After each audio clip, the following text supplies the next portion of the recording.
Assalamualaikum warahmatullahi wabarakatuh. Innal hamdalillah nahmaduhu wa nasta'inuhu wa nastaghfiruh wa na'udzu billahi min shururi anfusina wa min sayyiati a'malina. May yahdihillahu fala mudilla lahu wa yudlilhu fala hadiya lahu. Asyhadu an la ilaha illallah wa asyhadu anna Muhammadan abduhu wa rasuluh. Allahumma shalli wa sallim wa barik ala sayyidina Muhammad wa ala alihi wa ashabihi ajma'in, amma ba'd. Faya ibadallah, usikum wa nafsi bittaqwallah wa ta'atihi la'alakum turhamun. Qala Allah Ta'ala fil Qur'anil Karim, a'udzu billahi minasy syaithanir rajim. Bismillahirrahmanirrahim. Ya ayyuhalladzina amanu taqullaha haqqa tuqatih wa la tamutunna illa wa antum muslimun. Wa qala Rasulullah sallallahu alaihi wasallam yaqul, Allahumma inni as'aluka al-huda wa tuqa wal afafa wal ghina. Rawahu Muslim. Hadirin sidang Jumat rahimakumullah, puji dan syukur mari sama-sama kita panjatkan dari Allah Subhanahu wa taala atas limpahan rahmat dan karunia-Nya yang biasa ini. Allah beri kesempatan kita untuk sama-sama hadir melaksanakan perintahnya salat Jumat secara berjamaah. Salawat dan salam semoga tetap tercurah kepada uswah dan qudwah kita, baginda Nabi kita Muhammad sallallahu alaihi wasallam, serta keluarga, kerabatnya dan para sahabatnya, dan mudah-mudahan kita termasuk kelompok beliau yang tetap istiqomah dalam menjalankan sunnah-sunnahnya hingga akhir hayat kita. Amin ya rabbal alamin.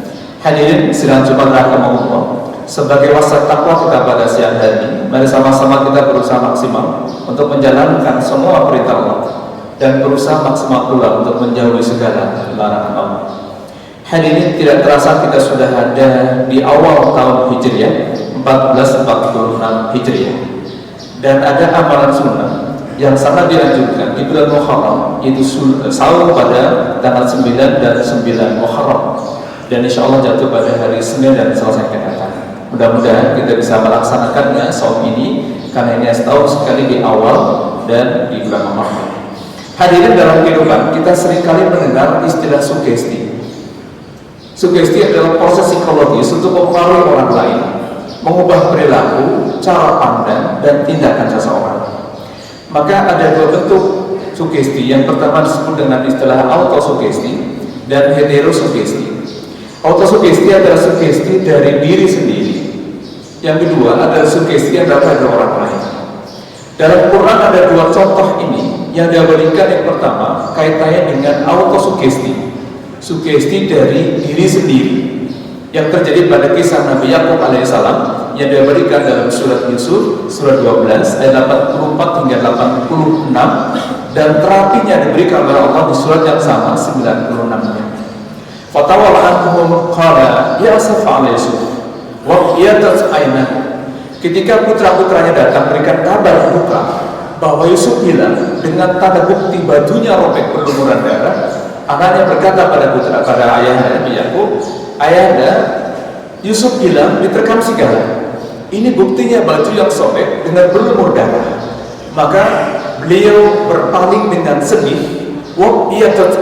Kedua matanya menjadi putih, yang dalam bahasa sekarang dikenal istilah katarak. Apa hubungan rasa sedih dengan katarak? Ilmu psikologi dan kesehatan bisa menjelaskan ini, tapi kita tidak bahas itu. Tapi yang jelas Nabi Yakub dalam posisi sedih itu kemudian larinya ke fisik, beliau mengalami kebutaan. Dan butanya itu nanti diterapi oleh Allah dengan mencium gamisnya Nabi Yusuf di surat Yusuf ayat 96. Fartata basira, ketika mencium baunya Nabi Yusuf maka hilang kembali dan bisa melihat kembali. Tetapi yang menarik, ketika sedang dibuli oleh putra-putranya, hadirin, Nabi Yakub beliau punya 12 putra. 10 putranya ini cukup bawel. Salah satu adalah Yahuza, keturunan sekarang Yahudi, yang memprovokasi karena kecemburuan. Maka kemudian ketika Nabi Yakub sedang sedih, kemudian menangis terus sampai kemudian kedua mata nggak bisa melihat, putra-putranya pun membulinya, bukan mendampingi, bukan merawat, tapi membulinya. Dia berikan di surat yang sama, surat Yusuf ayat 85 dan 86-nya beliau mengungkapkan kalimatnya, ini sugesti yang kaitannya dengan autosugesti. Beliau berkata, qala inna ashkubathi, sungguhnya aku hanya mengadu kepada Allah tentang kesedihanku ini. Ketika problem itu datang, dia mencoba menguatkan dirinya bahwa Allah memberikan solusi terbaik kepadanya. Yang inilah dalam pandangan autosugesti, menguatkan diri sendiri terhadap problem yang dihadapi dari dalam diri sendiri, namanya autosugesti. Yang kedua, contoh heterosugesti, sugesti dari orang lain yang terjadi pada Bunda Maryam yang diberikan dalam Quran surat Maryam surat ke-19 dari 22 hingga 26. Ketika satu hari kita tahu dalam cerita dan sejarah Bunda Maryam Allah berikan kekuasaannya bisa hamil tanpa menikah, tanpa berhubungan dengan suami ini. Tanpa menikah, ketika hamilnya semakin besar, maka beliau makanan kosia pergi ke tempat yang jauh. Kemudian ketika bersandar di nakhlaq wal qurma, keluar kata-kata sugesti negatifnya. Qalat yamitun qabla hada. Cukup mati sebelum ini. Inilah kata-kata sugesti negatif yang keluar dari lisan beliau, yang kemudian pada ayat berikutnya malaikat Jibril turun, ala tahzani, hai Maryam kamu jangan bersedih. Kalau contoh pertama tadi, Nabi Yakub kesedihannya kemudian bisa menjadi penyakit yang kemudian menjadi matanya buta, katarak itu karena proses cukup panjang secara psikologis. Bunda Maryam pun mengalami ketika dalam posisi yang terjepit, beliau sakit, lelah, malu, dibully banyak orang karena bisa hamil tanpa punya suami, maka pada saat yang bersamaan keluar kalimat kata-kata sugesti yang negatif. Qalat yamitun qabla hada. Coba aku mati sebelum ini. Kalau hari ini barangkali ketika problem itu datang tanpa punya iman yang kuat, maka muncul banyak bunuh diri, bahkan perilaku negatif lainnya karena ketidakmampuan mensugesti. Maka Bunda Maryam disugesti orang lain yang dikenal dengan heterosugesti.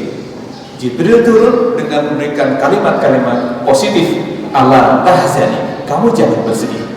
Nah, dua contoh inilah hadirin antara autosugesti dengan heterosugesti yang kalau kita kaji lebih jauh dalam perspektif Al-Quran dan psikologi, ketemu titik temunya di mana Quran sebagai ibu semua ilmu termasuk ilmu psikologi. Lalu pertanyaan apa solusinya? Bagaimana membangun positif dalam sugesti itu? Diceritakan dalam surat 15 Al-Hijr di 3 ayat terakhirnya. Ini terjadi kepada Nabi kita Muhammad SAW. Ketika Allah berfirman, "Walaqad na'lamu annaka yadhiqu sadruka bima yaqulun." Ya Rasul, kami tahu bahwa dadamu menjadi sempit. Dada ini adalah miniatur jiwa manusia, pribadian manusia. Bisa kita rasakan ketika kita sedih, ketika marah, ketika kecewa, ketika takut, dada kita bergemuruh. Maka baginda pun mengalami hal yang sama. Dan surat Al-Hijr ayat 97, walaqad na'lamu annaka yadhiqu sadruk. Sadruk adalah miniatur dada jiwa manusia. Kalbu terluar, tempatnya merasakan sedih, senang, kecewa, gembira, benci, cemburu, semua ada di sana miniaturnya. Maka miniatur kalbu ada di sadruk kita. Inilah bentuk dari jiwa terluar, kalbu terluar, tempatnya kita merasakan. Apa yang diceritakan dalam surat ini? Nabi dibully banyak orang, dimaki banyak orang, bahkan mau dibunuh. Apa yang beliau lakukan? Terapinya di surat yang sama 99 sampai 98 sampai dengan 99. Pertama fasabbih, kedua bihamdi, ketiga waqum minasyajidin, yang keempat wa'bud rabbaka hatta ya'tiyakal yaqin. Hadirin, ada 4 solusi yang Allah berikan kepada baginda dan tentu untuk kita semua. Ketika problem itu menyesakkan dada kita, ketika masalah itu membuat dada kita menjadi sempit, problem itu membuat jiwa kita jadi sempit, maka pertama fasabbih.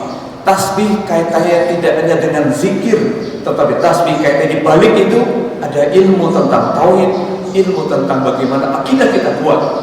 Maka ketika akidah kuat, konsekuensi yang Allah akan berikan kepada kita diceritakan dalam surat yang sama. Surat lain, surat yang ke-6 ayat 82. Alladzina amanu wa lam yalbisu imanahum bizulmin. Kalau iman kalian benar, ketakwaan kalian benar, maka Allah jamin dengan 2 hal. Yang pertama adalah al-amnu, rasa tenang, kedamaian, kenyamanan, dan petunjuk dalam kehidupan. Ini terkait dengan problem solving yang Allah ingin berikan kepada kita ketika masalah itu datang. Maka sugesti positif yang dibangun bagi Nabi dengan lafaz zikir pertama, fasabbih. Kenapa perlu berzikir? Di surat yang lain, Al-Baqarah 152, fazkuruni azkurkum. Ingat aku, kata Allah, zikir kepadaku, nanti aku ingat kamu. Dalam psikoterapi tentu kita paham bahwa kalau kita ingat sesuatu, kalau kita punya pegangan yang kuat, kita yakin bahwa Allah berikan pertolongan kepada kita, itulah terapi terbaik untuk menguatkan jiwa kita. Maka bagi Rasul, ketika punya problem tadi, fasabbih, lafaz zikirnya dengan tasbih, tapi dibalik itu tentu ada kekuatan akidah yang perlu kita bangun, yang dari situlah Allah berikan kita pertolongan. Yang kedua, bihamdi. Rasa syukur itulah yang menjadi kata kunci kedua untuk bisa survive kita menghadapi problem.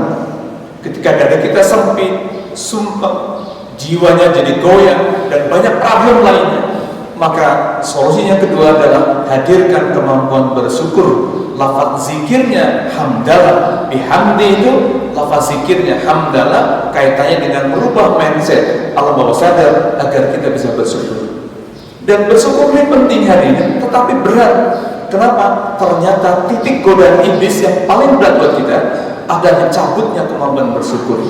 Dalam surat yang ke-7 Al-A'raf ayat 15, 16 dan 17, Allah kisahkan kepada kita tentang sumpahnya iblis yang akan menggoda kita, wa min aydihim wa min khalfihim, dari depan kita, dari belakang kita, dari kanan kita, dari kiri kita.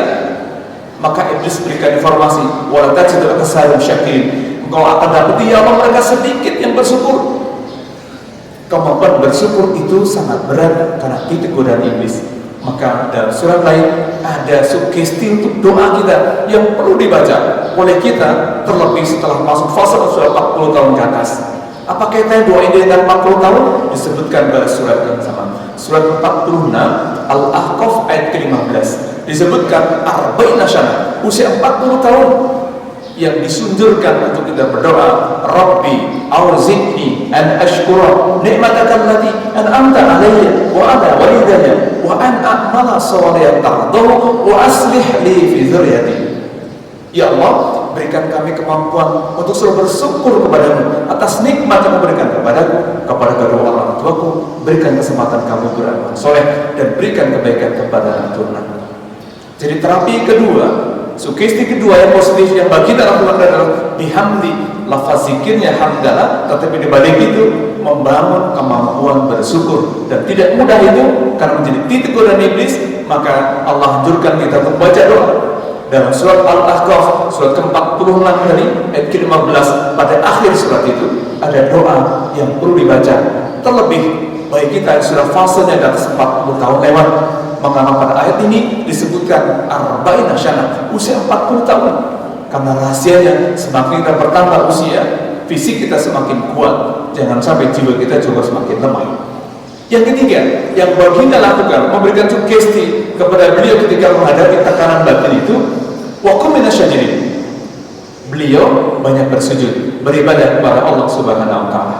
Dan ibadah ini tentu kita sudah tahu, sholat 5 waktu kita dan ibadah-ibadah yang lain, termasuk dalam hal ini adalah berbagi kepada sesama kita. Dan yang keempat, hadir di surat yang sama, surat 15 ayat terakhirnya 99, wa'bud rabbaka hatta ya'tiyakal yaqin. Pegang teguh untuk komitmen beribadah. Karena bisa jadi ketika problem itu datang, masalah yang bertubi-tubi itu datang, jiwa kita tidak labil, jiwa kita labil dan tidak stabil, sehingga mudah malas, mudah putus asa, mudah mengalami depresi. Maka langkah 4 ini bisa menjadi inspirasi buat kita membangun sugesti positif dalam kehidupan. Ketika contoh yang pertama, autosugesti, sugesti dari diri sendiri untuk menguatkan ketika problem itu datang. Yang kedua, sugesti dari orang lain, mungkin kawan kita, mungkin anak kita, mungkin istri kita, mungkin tetangga kita, siapapun itu, dia juga perlu sugesti orang lain. Dan kita kadang-kadang memang perlu sugesti orang lain, sebagaimana contoh dari Bunda Maria yang diabadikan dalam surat Maryam, surat ke-19 dari 22 hingga 26. Maka solusinya agar memberikan sugesti positif ada 4 hal tadi yang dilakukan oleh baginda Rasulullah SAW dalam surat yang ke-15 Al-Hijr di 3 ayat terakhirnya 97 sampai 99. Yang pertama fasabbih, yang kedua bihamdi, yang ketiga wa'bud rabbaka, yang ketiga wa qum minasyajidin, yang keempat adalah wa'bud rabbaka hatta ya'tiyakal yaqin. Maka kesimpulannya, untuk bisa survive menghadapi cobaan dalam hidup dan sukses positif itu, yang pertama memperbanyak zikir, tasbih, menguatkan akidah. Yang kedua, membangun sukses positif dengan bersyukur, menghadirkan kemampuan bersyukur. Yang ketiga, melakukan ibadah, berkomitmen dalam ibadah. Dan yang keempat, membangun komitmen untuk berpegang teguh pada Allah Subhanahu wa Ta'ala. Maka terakhir, Rasulullah SAW mengajarkan kita doa yang tadi telah dibacakan dalam Sahih Muslim, nomor hadisnya 2731. Allahumma inni as'alukal huda wat tuqa wal afafa wal ghina. Ya Allah, berilah kami selalu petunjuk-Mu dalam kondisi takwa, berikan kemampuan kami mengendalikan jiwa, mengatur jiwa kami, berikan jiwa kami yang sehat, dan berikan kami harta yang barokah, yang dengan harta itu kami bisa hidup baik. Doa ini menjadi inspirasi juga tambahan buat kita. Semoga ada manfaatnya. Aqulu qauli hadza wastaghfir innahu huwal ghafurur rahim. Allahumma shalli ala sayyidina Muhammad wa ala ali sayyidina Muhammad.